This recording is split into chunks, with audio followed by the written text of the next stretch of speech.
मोक्षमार्गस्य नेतारम् भेतारम् कर्मभूभृताम्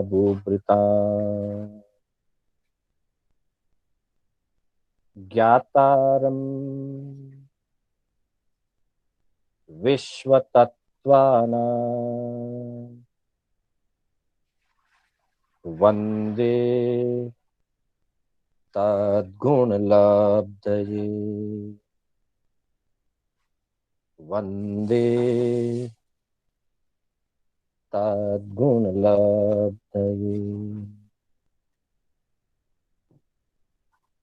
अनंत उपकारी आस्था के आयाम चरम तीर्थंकर शासनपति श्रमण भगवान महावीर को वंदन। प्रभु की परंपरा में विचरण करने वाले परम उपकारी समस्त चारित्र आत्माओं को वंदन। धर्म प्रेमी सज्जनों, सुशील माताओं एवं बहनों, श्री कर्नाटक जैन स्वाध्याय संघ के तत्वावधान में आयोजित तत्वार्थ सूत्र संबंधित मोक्ष मार्ग ज्ञान चर्चा की इस पाठशाला में मैं आपका हार्दिक स्वागत एवं अभिनंदन करता हूं। बंधुओं, हमारी कक्षा तत्वार्थ सूत्र के 7वें अध्याय पर आधारित चल रही है और हमने गत कक्षाओं में विरति और व्रत, अणुव्रत और महाव्रत और व्रतों को स्थिरता प्रदान करने वाले, टिकाए रखने वाली, व्रतों और महाव्रतों के प्रति बहुमान एवं मुमुक्षु भाव जगाने वाली 25 भावनाओं का तत्स्थैर्यार्थम भावना पंच पंच इस सूत्र के अंतर्गत हमने चर्चा की। इसी क्रम में आज हम चौथे, पांचवें, छठे और सातवें, चौथे से सातवें सूत्र की आज हम चर्चा करने का लक्ष्य रखते हैं। सबसे पहले इन 4 सूत्रों का शुद्ध उच्चारण करेंगे। इन 4 सूत्रों के शब्दों को और भावों को गहराई से ग्रहण करने का लक्ष्य बनाते हुए सर्व मंगल की भावना के साथ हम इनका उच्चारण करेंगे। सबसे पहले 7वें अध्याय का चौथा सूत्र, हिंसादिश विहामुत्र चापाया वद्य दर्शनम। हिंसादिश विहामुत्र चापाया वद्य दर्शनम। 5वां सूत्र, दुःखमेव वा, दुःखमेव वा। 6ठा सूत्र, मैत्री प्रमोद कारुण्य माध्यस्थ्यानि सत्व गुणाधिक क्लिश्यमाना विनेयेषु। मैत्री प्रमोद कारुण्य माध्यस्थ्यानि सत्व गुणाधिक क्लिश्यमाना विनेयेषु। और 7वां सूत्र, जगत का अवोच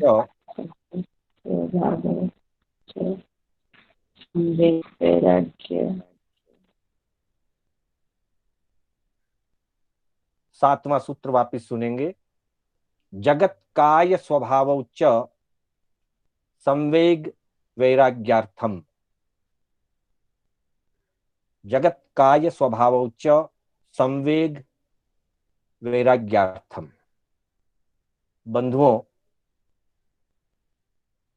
ये चार सूत्र जिनका अभी हमने उच्चारण किया, ये चारों सूत्र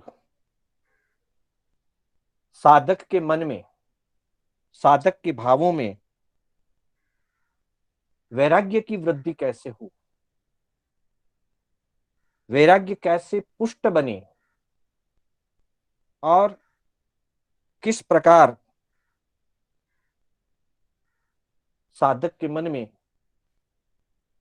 मुमुक्षु भाव जगे,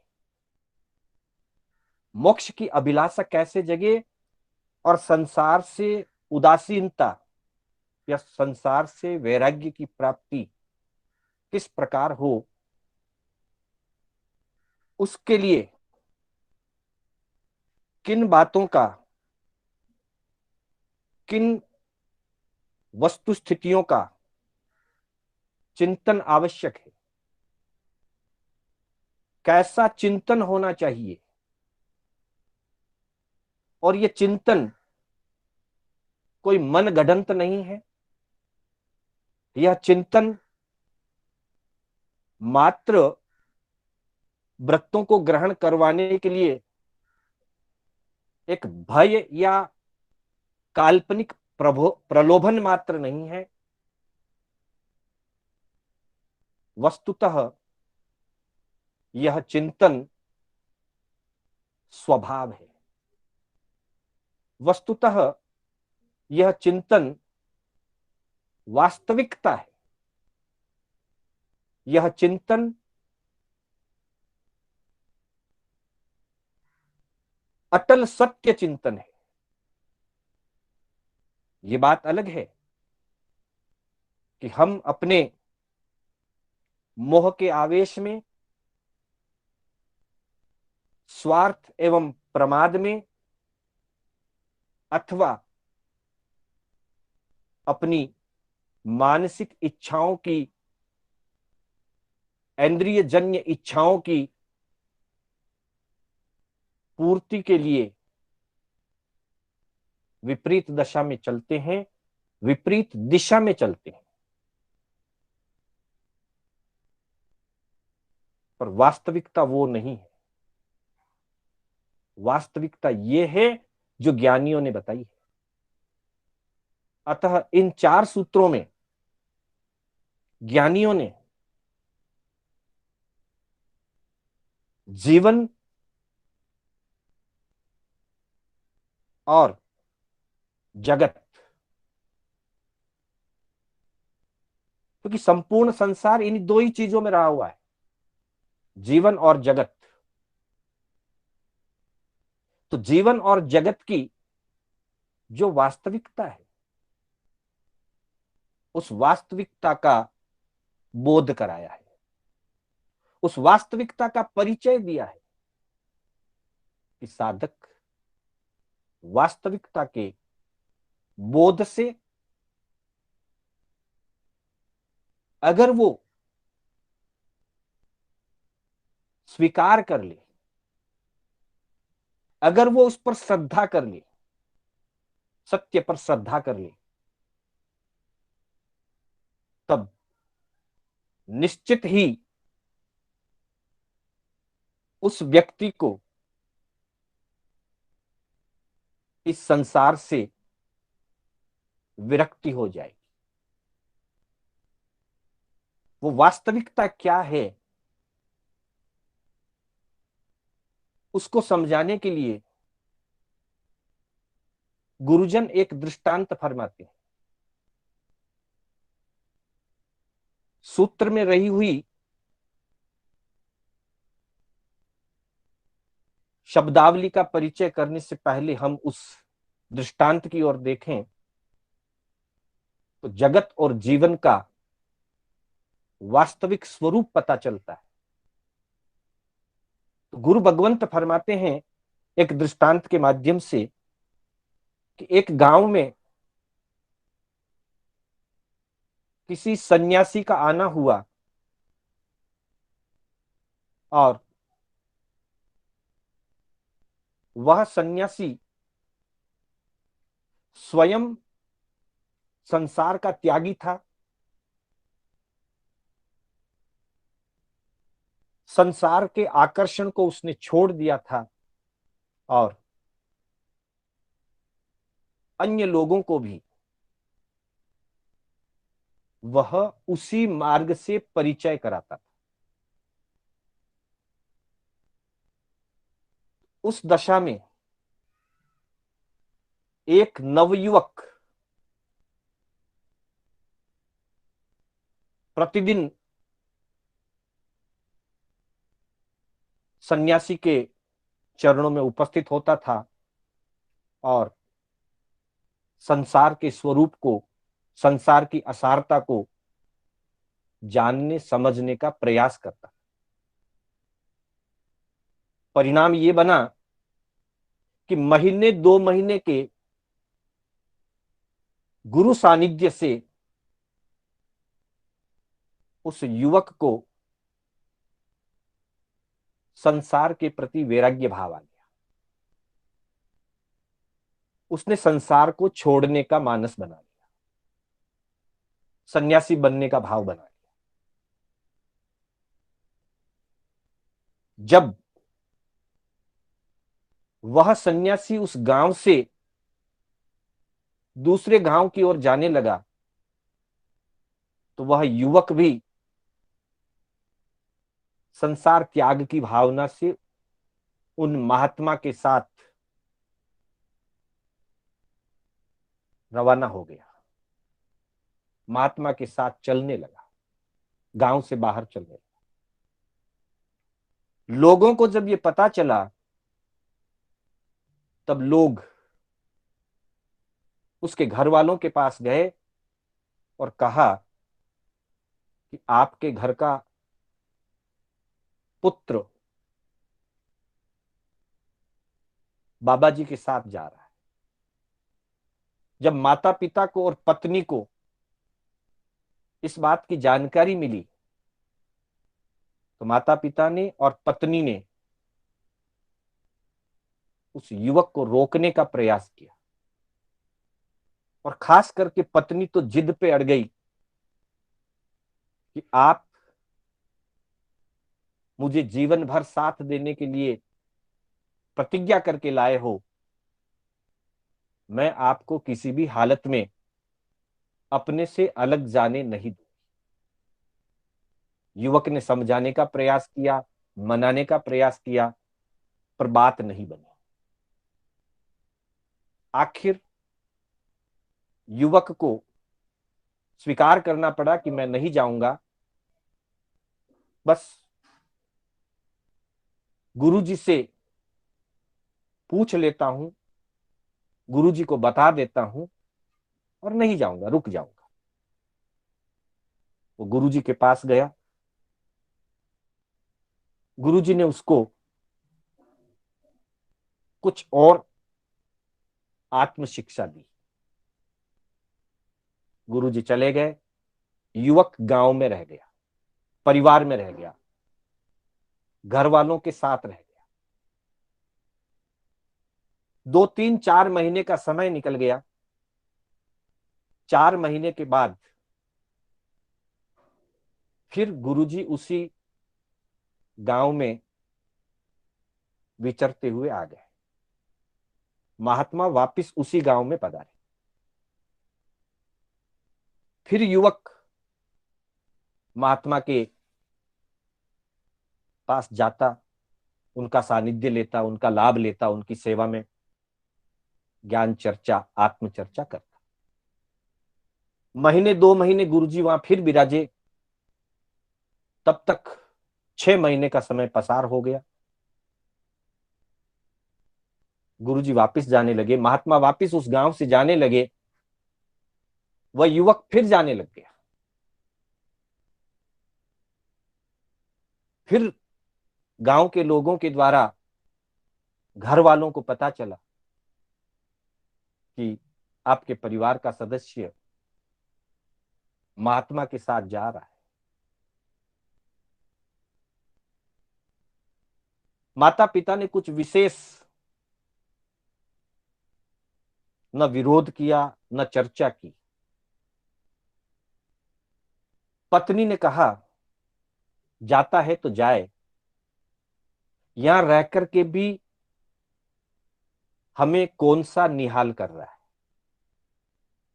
जाता है तो जाए, यहां रह करके भी हमें कौन सा निहाल कर रहा है। कल जाता हो तो आज जाए। और वो युवक महात्मा के साथ चला गया। बंधुओं, आखिर ये क्या फर्क पड़ गया? इन 4-6 महीनों में ऐसा क्या हो गया कि जो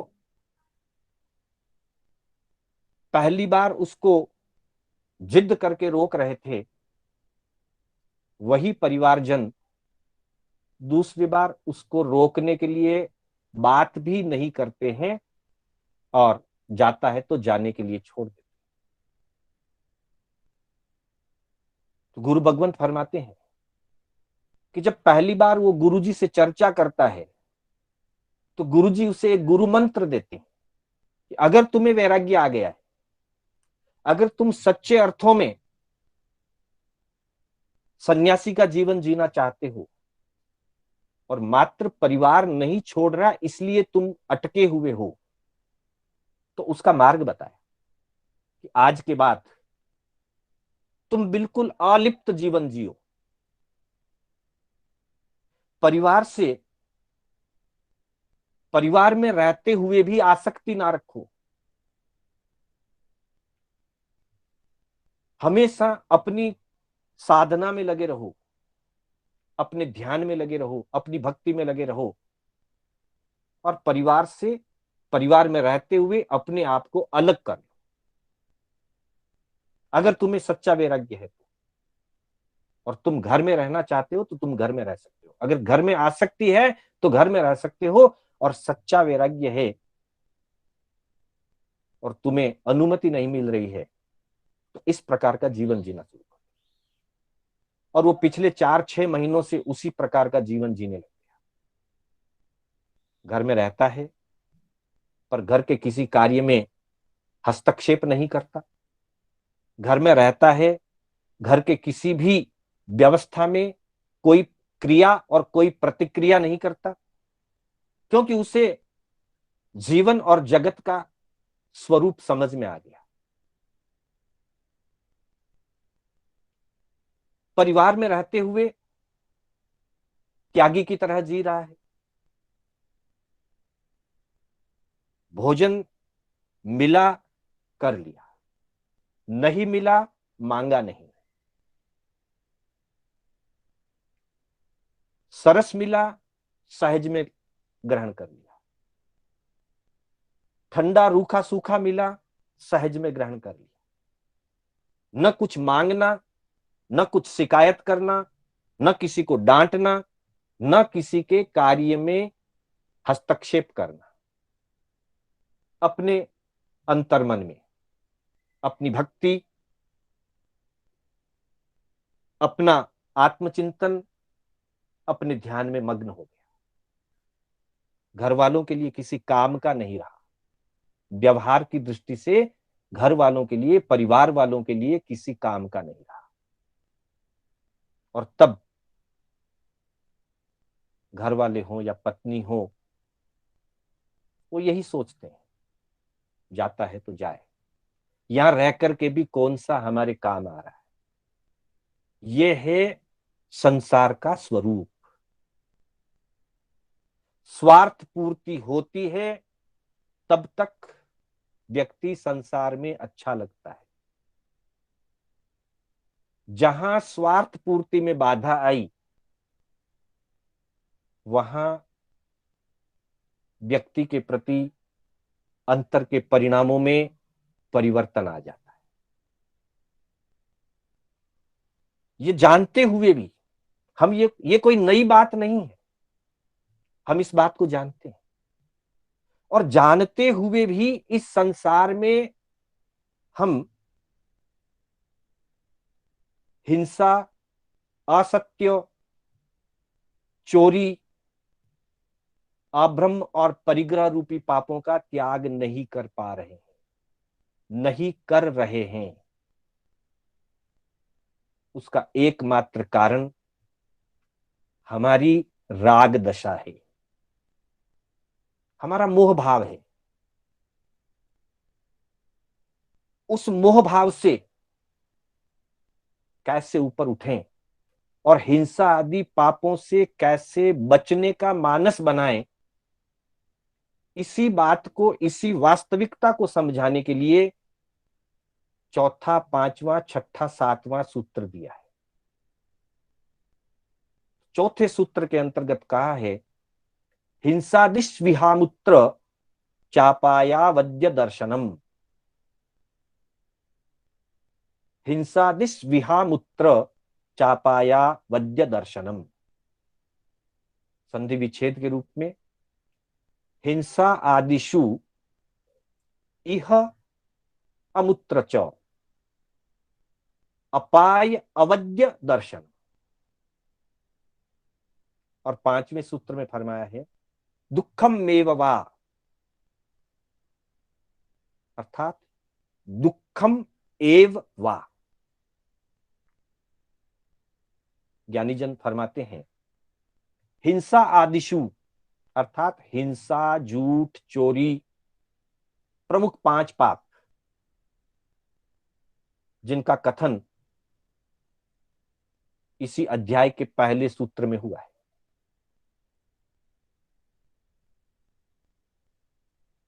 इनसे विरत होना व्रत है।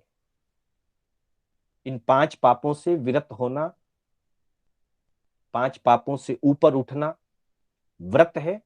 वो व्रत अणुव्रत रूप हो सकता है श्रावक के लिए, और साधु के लिए वो महाव्रत है। तो विरति क्यों नहीं आ रही और क्यों व्यक्ति नहीं छोड़ पा रहा है पापों को? तो उसमें छोड़ने की भावना जगे, इसके लिए फरमाया, हिंसा आदिशु अर्थात हिंसा आदि पाप, मुख्यता से 5 पाप, विशेषता से पूरे 18 ही पाप, सभी प्रकार के पाप। संख्या और वर्गीकरण तो प्रसंग प्रसंग के अनुसार, कहीं पाप को मुख्य 2 भागों में कह दिया, राग और द्वेष पाप है। कहीं पाप के 5 प्रकार बता दिए, कहीं पाप के 3 प्रकार बता दिए, मन से होने वाला पाप, वचन से होने वाला पाप और काया से होने वाला पाप। और विस्तार पूर्वक किया तो पाप के 18 पाप स्थान बता दिए। अर्थात जितने भी पाप हैं, संख्या की दृष्टि से, वर्गीकरण की दृष्टि से अलग अलग अपेक्षाओं से अलग अलग भेद व्याख्या हो सकती है, पर जितने भी पाप हैं, इन पापों के प्रति हमारी दृष्टि क्या होनी चाहिए? क्योंकि बंधुओं, जब तक दृष्टि परिवर्तित नहीं होगी, जब तक दृष्टि वस्तु स्थिति को नहीं देखेगी, वहां तक जीवन में परिवर्तन नहीं आता। व्यवहार से क्रिया, व्रत आदि ग्रहण भी कर ले अगर, तब भी आंतरिक परिणामों में वो उज्जवलता और वो प्रखरता नहीं आ पाती। इसलिए यहां पर दृष्टि को सही दिशा में लाने की बात कही और कहा है, हिंसा आदिशु इह अमुत्र च। इह यानी यह लोक, इस लोक में, और अमुत्र यानी परलोक में। मनुष्य और देव गति को अथवा नरक और तिर्यंच गति को, इन चारों गतियों को सामने रख करके मनुष्य और तिर्यंच इस लोक को माना गया है। मनुष्य गति और तिर्यंच गति इस लोक की है। देव और नरक गति परलोक है। एक अपेक्षा। दूसरी अपेक्षा, वर्तमान का जीवन इस लोक है, इह लोक है, और आगामी जीवन परलोक है। वर्तमान में जो जी रहे हैं वो इहलोक है, और आगामी जन्म जहां होगा वो परलोक है। इसलिए कई बार कहा जाता है धर्म ध्यान करने से परलोक सुधर जाएगा। पहले इहलोक सुधरता है। धर्म ध्यान करने पर पहले इहलोक सुधरता है, वर्तमान भाव सुधरता है, संवरता है, और उसके फल स्वरूप आगामी भाव भी सुधर जाता है, परलोक सुधर जाता है। और पाप करने पर कहते हैं परलोक बिगड़ जाएगा। पहले तो वर्तमान बिगड़ता है, पहले तो यह लोक बिगड़ता है, और परिणाम स्वरूप फल स्वरूप परलोक भी, अगला भाव भी बिगड़ जाता है। तो कहा यहां पे कि यह अमूत्र चौ, इस लोक और परलोक के लिए अपाय अवद्य दर्शनम। महापुरुष संकेत करते हैं कि हिंसा आदि इस लोक के लिए भी और परलोक के लिए भी, अर्थात जितने भी पाप हैं वे सारे पाप इस लोक के लिए और परलोक के लिए अपाय रूप हैं, अहितकर हैं, कष्टकर हैं। अपाय का अर्थ होता है हानि, अपाय का अर्थ है अहित, कष्ट, पीड़ा। पाप हमारे इस भाव के लिए भी अहितकर हैं, कष्टकर हैं, पीड़ादायी हैं। अमूत्र च, और अगले भाव के लिए भी अपायकारी हैं, पीड़ाकारी हैं, अहितकर हैं। अवद्य दर्शनम, पाप निंद्य प्रवृत्तियां हैं, पाप निंदनीय है। दर्शनम यानी कि इस दृष्टि से देखो, हिंसा आदि पापों को इस दृष्टि से देखो कि ये इस लोक में और परलोक में, दोनों ही जगह, वर्तमान भाव में और आगामी भाव में, दोनों ही रूपों में पीड़ाकारी हैं, अहितकर हैं, कष्टकर हैं, निंदनीय हैं, आकरणीय हैं, करने योग्य नहीं है। जब दर्शन ऐसा बन जाएगा, दर्शन का अर्थ देखना अर्थात दृष्टिकोण, दर्शन का अर्थ विचार, सिद्धांत। जब जीवन का यह सिद्धांत बन जाएगा, जब जीवन में ऐसा दृष्टिकोण बन जाएगा, जब जीवन में ये सब विचार गहराई में बैठ जाएगा कि हिंसा आदि पाप इस लोक और परलोक में मेरे लिए कष्टकर, पीड़ाकारी, अहितकर हैं, निंदनीय हैं, अकरणीय हैं। दुखम में वा, अगले सूत्र में इसको साथ में रखते हुए कहा दुखम में वा, एकमात्र दुखदाई हैं। किसी भी रूप में पापों से सुख नहीं मिल सकता। पाप और सुख, इनका कोई संयोग ही नहीं है, ऐसा कोई कॉम्बिनेशन है ही नहीं दुनिया में, पाप और सुख, कि व्यक्ति पाप करे और सुखी बन जाए। ऐसा कोई संयोग नहीं है, ऐसा कोई विकल्प नहीं है। पाप के साथ एकमात्र विकल्प है, वो दुख का है, और इसीलिए शब्द पर जोर दिया गया है, दुखम मेव वा। इतना ही नहीं फरमाया कि दुख रूप है, दुखम एव, एव यानी ही,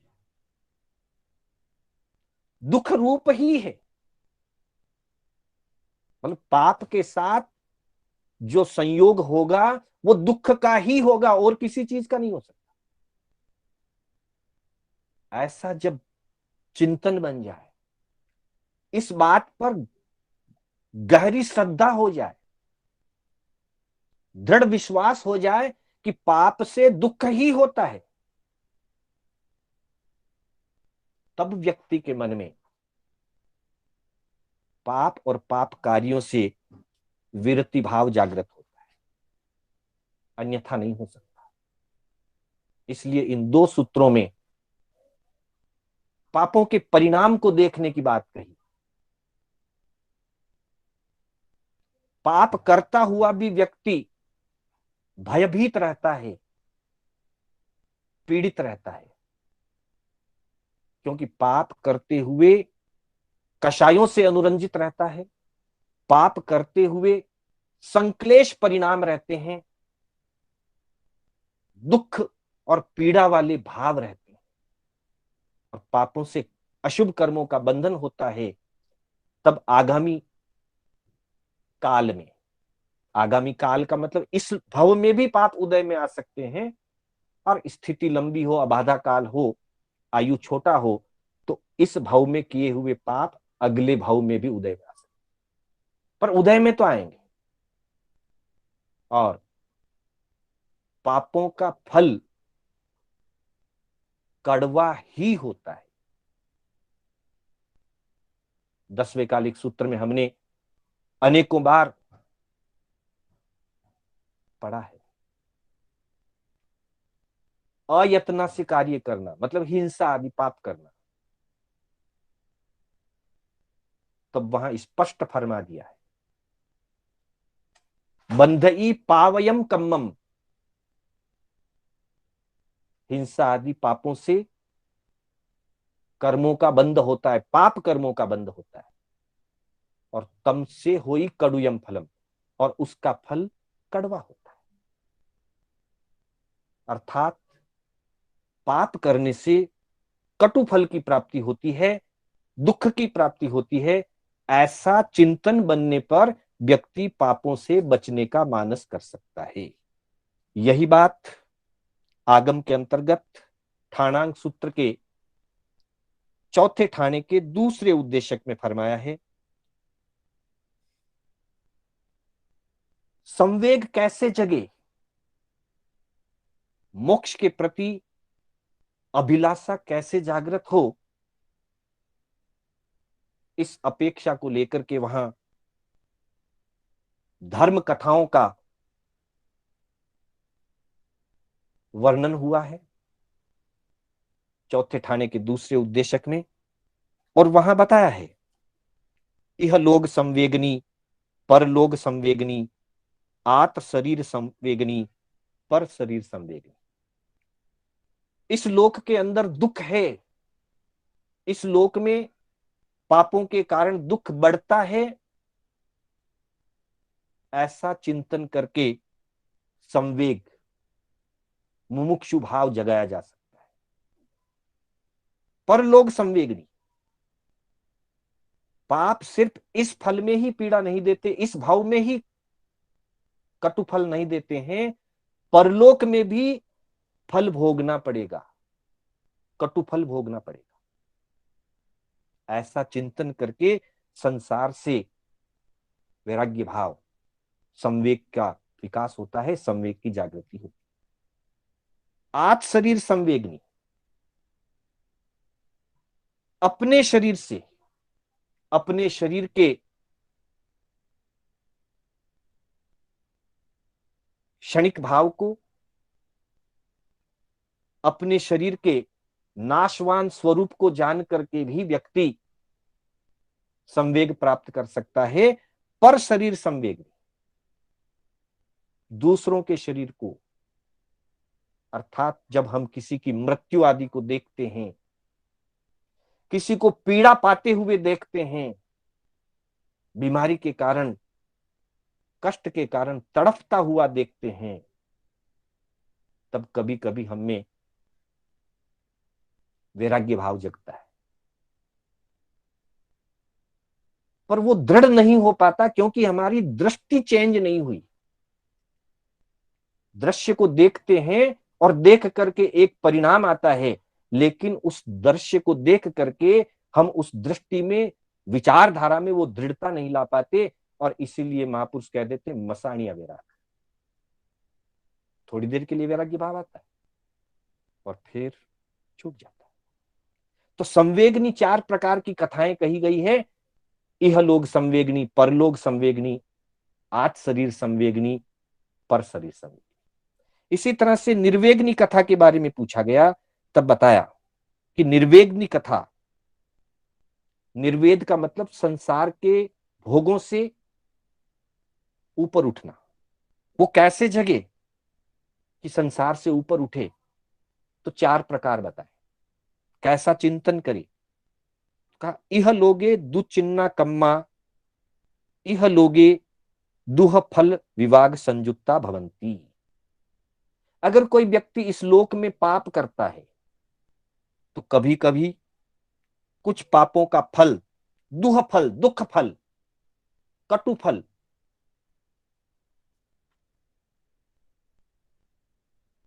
इह लोगे, इसी लोक में विवाग संयुक्ता, विपाक होकर के उसको भोगना पड़ सकता है।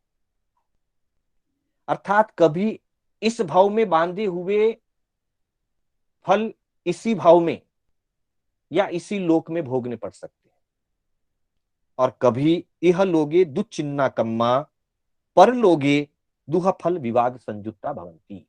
और कभी इस भाव में, इस लोक में हम पाप आदि करके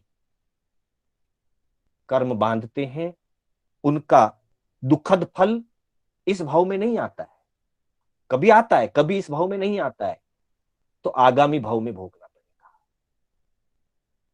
कभी ऐसा भी होता है, पर लोगे दुचिन्ना कम्मा, परलोक में यानी कि पिछले भाव में,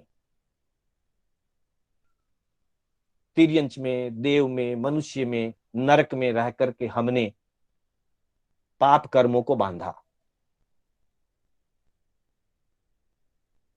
वे कर्म इह लोगे दुह फल विवागा संयुक्ता भवंती।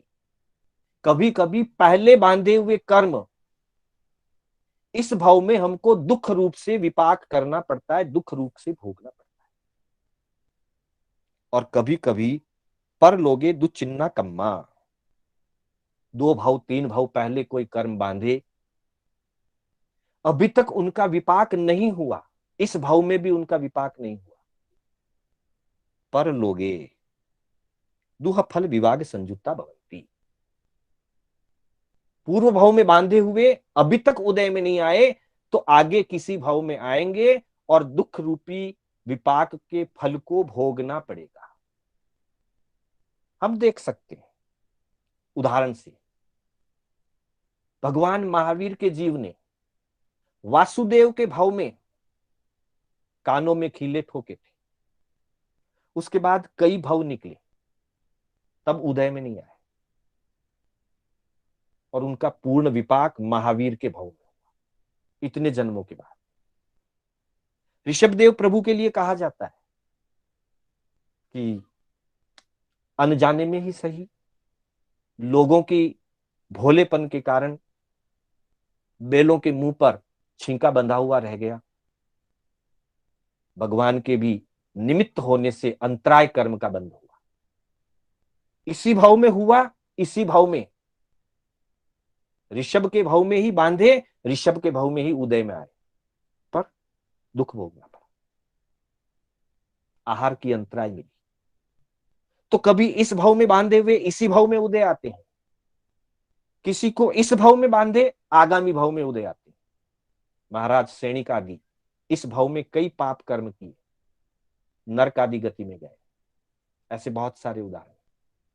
इस भाव में बांधे, आगामी भाव में उदय आए। और बहुत सारे जीव ये विचार करते, मैंने तो अपनी समझ पूर्वक अपने इस जीवन में किसी का बुरा नहीं किया, स्थूल दृष्टि से किसी का अहित नहीं किया, कोई मैंने बड़ा पाप नहीं किया, सदा धर्म भावना में रहता हूं, फिर भी मुझे इतने कष्ट आ रहे हैं। अर्थात पूर्व भाव में बांधे हुए पाप कर्म का फल विपाक, दुख फल विपाक इस भाव में हो रहा है। तात्पर्य यह है, कभी भी किसी भी भाव में पाप करेंगे, जल्दी या देरी से, उसी भाव में, अगले भाव में, या अनेक जन्मों के बाद, गत सुकमाल जी के लिए तो कहा जाता है 99 लाख भाव के बाद उदय में आता, पर उदय में तो आएगा, गाढ़ निकाचित किया हुआ है, उदय में आएगा। मध्यम कर्म है, साधना आदि के द्वारा वेदन कर दिया जाएगा, निर्जरा कर ली जाएगी, पर बंधे हुए कर्म उदय में तो आएंगे। बिना उदय में आए कर्म बिना निकले मुक्ति नहीं है। अतः इस भावना से कि हिंसा आदि पाप इस भाव में भी पीड़ाकारी हो सकते हैं, परभाव में भी पीड़ाकारी हो सकते हैं, दोनों भावों के लिए, पिछले और अगले भावों के लिए ये पीड़ाकारी है, अहितकर है, निंदनीय कर्म है, ऐसा चिंतन और दर्शन बनाने से जीव को पापों से विरति की भावना बढ़ती है, पापों से बचने का मानस जागृत होता है। इसलिए कहा दुखम में वा, ये दुख रूप ही है, इनका फल सदा दुखदायी ही होता है। अगले सूत्र में, छठा सूत्र हम देखेंगे, बचने के लिए क्या किया जाए, किन भावनाओं को भाएं ताकि पापों से बच सकें। तो कहा मैत्री प्रमोद कारुण्य माध्यस्थ्यानि सत्व गुणाधिक क्लिश्यमाना विनेयेषु। अर्थात मैत्री, प्रमोद, कारुण्य, माध्यस्थ्यानि, सत्व गुणाधिक क्लिश्यमान अविनेयेषु। बंधुओं, जब हमने पिछली कक्षाओं में भावनाओं की चर्चा की थी, प्रशस्त भावनाएं, उसके अंतर्गत योग भावना एक चर्चा हुई, और योग भावना में 4 भावनाएं बताई, मैत्री भावना, प्रमोद भावना, कारुण्य भावना और माध्यस्थ भावना। यही 4 भावनाएं जिसकी हमने थोड़ी सी चर्चा पूर्व कक्षा में की थी, इस सूत्र में उन्हीं का वापिस विशेष रूप से वर्णन दिया है कि व्यक्ति अगर मैत्री को अपनाए, प्रमोद को अपनाए, करुणा भावना को अपनाए और माध्यस्थ भावना को अपनाए, तो वो संसार के अंदर व्यावहारिक स्तर पर जितने पाप हमसे होते हैं या हमको करने पड़ते हैं, हम करते हैं, उन पापों से हम बच सकते हैं।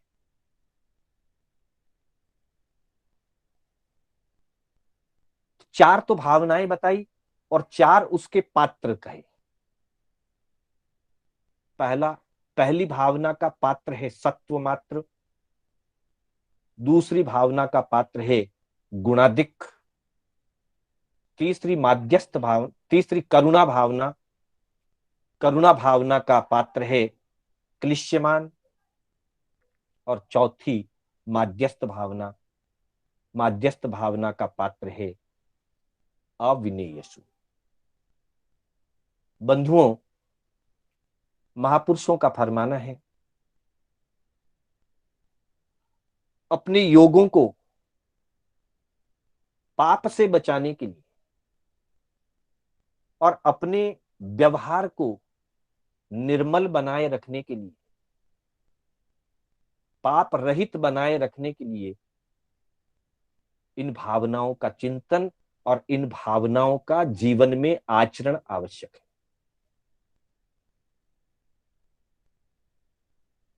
मैत्री भाव अर्थात संसार के किसी भी जीव के प्रति मेरे मन में क्रोध ना हो, क्रूरता ना हो, राग ना हो, द्वेष ना हो, प्राणी मात्र के प्रति, जीव मात्र के प्रति, चाहे वो जीव पंचेंद्री है, चाहे वो जीव एकेंद्री, एकेंद्री से लेकर पंचेंद्री तक सभी जीवों के प्रति सदा हमारे मन में मैत्री का भाव जगा रहे, आत्मीय संबंध बना रहे। मैत्री का अर्थ मित्रता मात्र नहीं है, आत्मीयता का संबंध,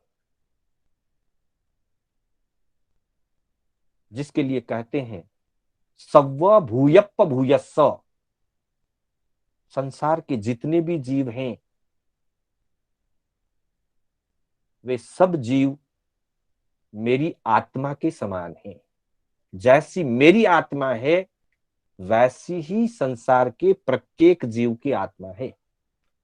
ऐसा चिंतन और ऐसा व्यवहार, उसका नाम है मैत्री। और ये प्राणी मात्र के प्रति, कोई अपना नहीं है राग की दृष्टि से और कोई पराया भी नहीं है द्वेष की दृष्टि से।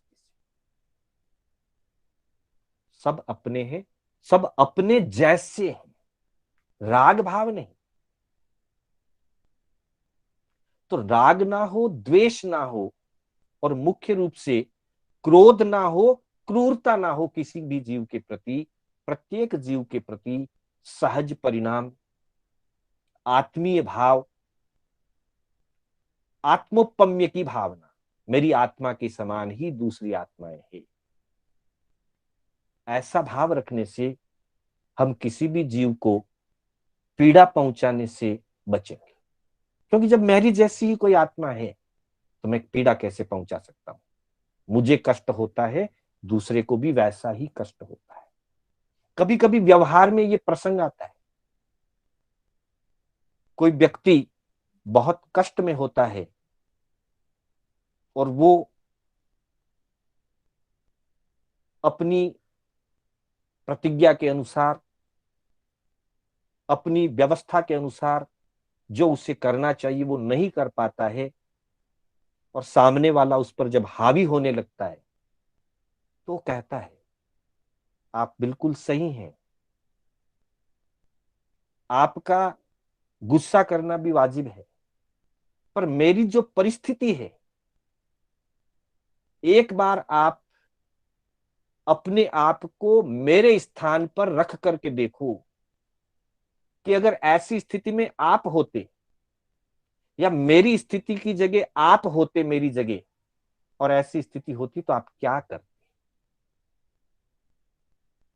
अर्थात दूसरे के कष्ट को अनुभव में आए, दूसरे की आत्मा को अपनी आत्मा के समान, आत्मोपम्य की जो भावना है, आत्मीय संबंध की जो भावना है, उस भावना का नाम है मैत्री भावना।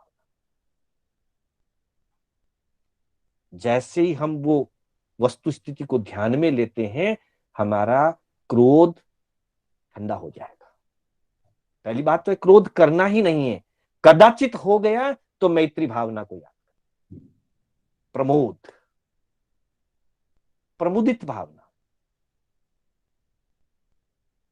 किसके प्रति? गुणाधिक। किसी का अच्छा हुआ, किसी का भला हुआ, किसी की उन्नति हुई, किसी को उपलब्धि हुई, कोई अपने व्यवहारिक गुणों में, जीवन विकास में अथवा आत्मीय गुणों में विकास को प्राप्त करता है, आगे बढ़ता है, वैसी अवस्था में हमारे मन में प्रमोद भाव जागृत होना चाहिए। मैत्री भाव रखने से मुख्य रूप से कषाय और क्रूरता, क्रोध कषाय और क्रूरता खत्म होती है, और प्रमोद भाव रखने से मुख्य रूप से जो है वो मान कषाय खत्म होता है, ईर्ष्या खत्म हो जाती है, अहंकार खत्म हो जाता है। अहंकारी व्यक्ति दूसरे के गुणों को गुण नहीं मानता, दूसरे गुणों की प्रमोद भावना से अनुमोदना नहीं कर सकता, ईर्ष्या करता है। और प्रमोद भावना रखने वाला अहंकार नहीं करता, वो दूसरों को ऊंचा मानता है, दूसरों के गुणों का गुणगान कर सकता है। इसलिए प्रमोद भावना रखें तो ईर्ष्या, अहंकार आदि से बचना होगा। कारुण्य भावना, कभी कोई जीव, क्योंकि कारुण्य भावना के लिए पात्र बताया क्लिश्यमान, पीड़ित जीव, परेशान जीव, दुखी जीव, उसके प्रति कारुण्य भावना, करुणा की भावना। किसी का भी दुख देख करके हम द्रवित हो जाए, अनुकंपित हो जाए और हमारा अनुकंपा का भाव बढ़े, उसका नाम है कारुण्य भाव।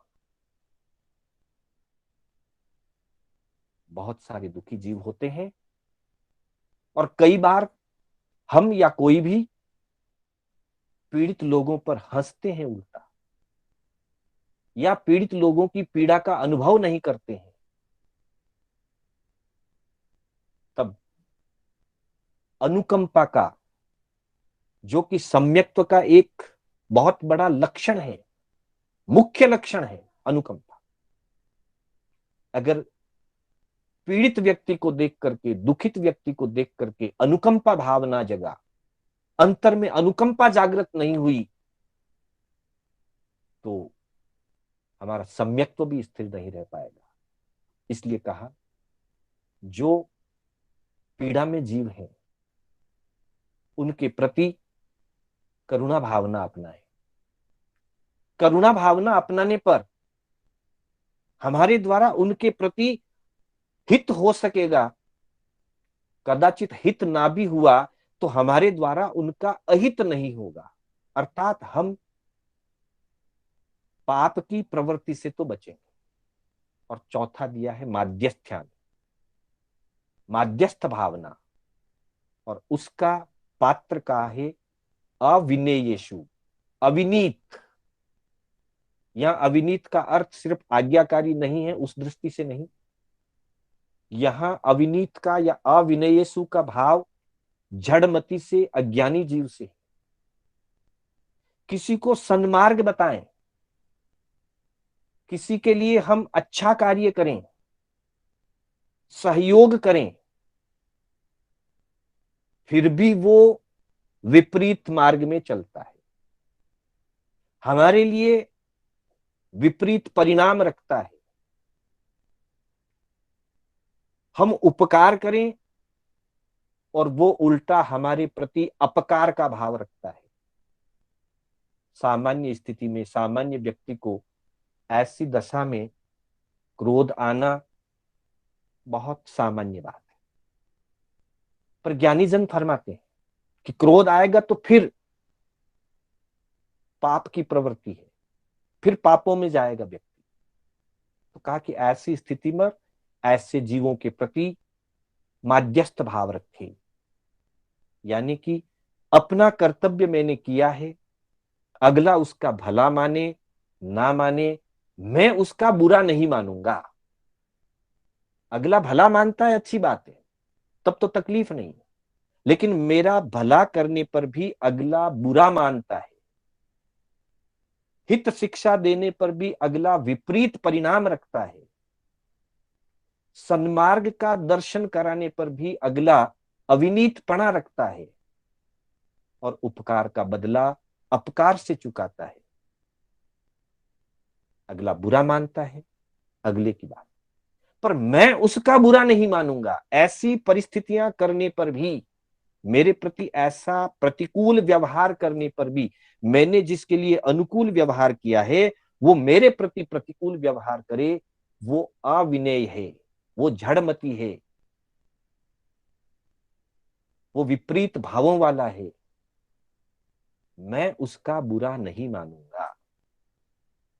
और इतना ही नहीं कि मैं बुरा नहीं मान के अलग हो जाऊं, उस परिस्थिति में मैं उसका बुरा नहीं मानूंगा, लेकिन प्राणी मात्र की अपेक्षा से उसके प्रति भी मेरा मैत्री भाव बना रहेगा, आत्मीय संबंध बना रहेगा, मेरे आत्मीय संबंध में उसके प्रति अंतर नहीं आएगा, तब वो माध्यस्थ भाव है। अन्यथा हम दूर हट जाएंगे, हम उसको नेक्लिजियंसी कर देंगे। नेक्लिजियंसी नहीं है माध्यस्थ भाव, नेक्लिजियंसी नहीं है, उसकी प्रतिकूलता का मैं बुरा नहीं मानूंगा, वहां मैं माध्यस्थ भाव में रहूंगा। लेकिन प्राणी मात्र की अपेक्षा वो भी एक जीव है, मेरे मन में उसके प्रति मैत्री भाव रहेगा।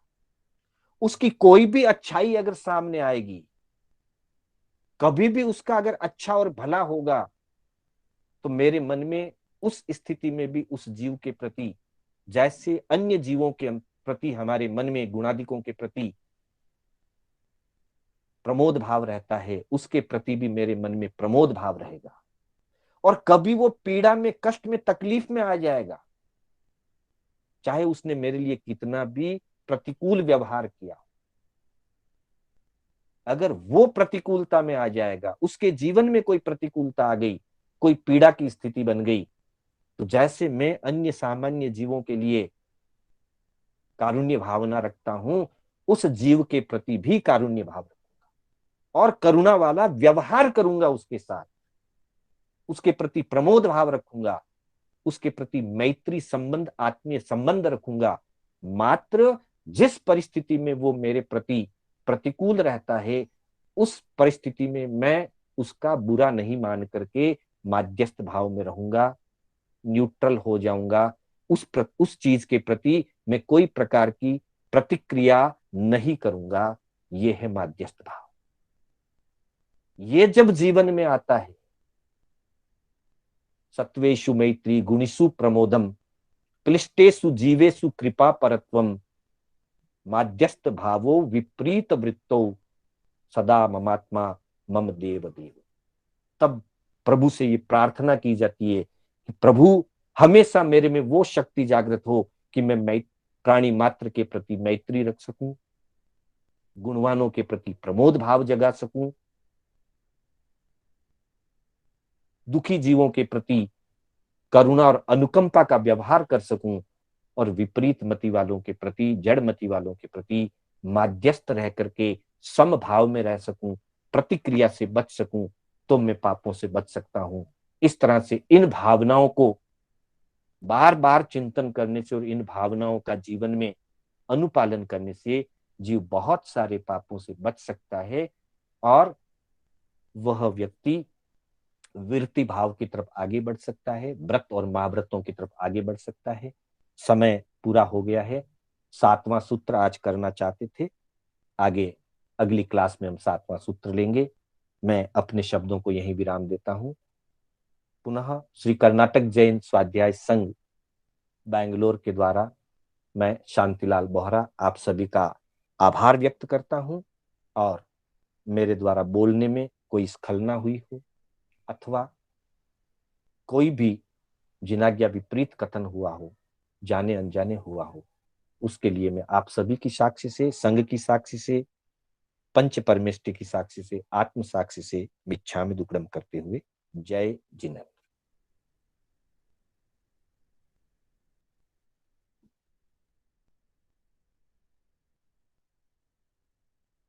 1-2 मिनट के लिए अगर किसी का कोई जिज्ञासा आज के विषय के संबंध में कोई छोटी जिज्ञासा हो तो उसके बाद मंगल पाठ।